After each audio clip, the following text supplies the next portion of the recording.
So after many years of doing so many kitchens all the time, where we got the number one issue that we have is when plumbers put their pipes and everything, we need to cut them or adjust them, and sometimes the tools are so big, and we wanted to get a set that is really small that you can fit anywhere on your tool bag with the adapters. And so we got this small cutting blade that you can use with your regular drill or your impact drive, and we're going to put it at the test. It's really good for PVC and copper piping.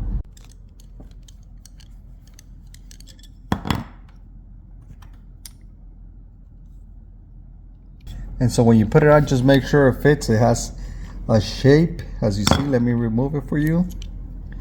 It has a diamond shape, and make sure it fits properly, otherwise your blade will move around.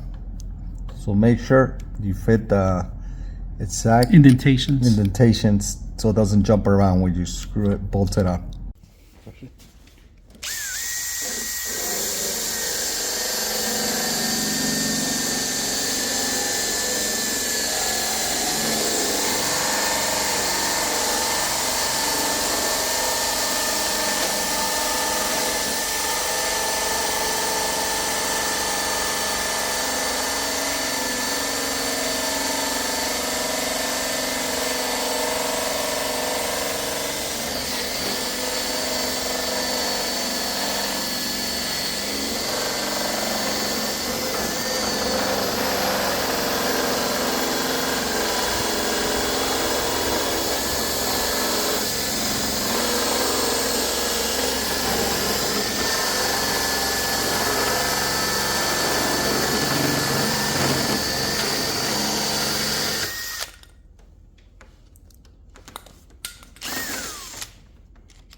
So as you see, this PVC plastic is really thick. That's why it's not so easy to cut.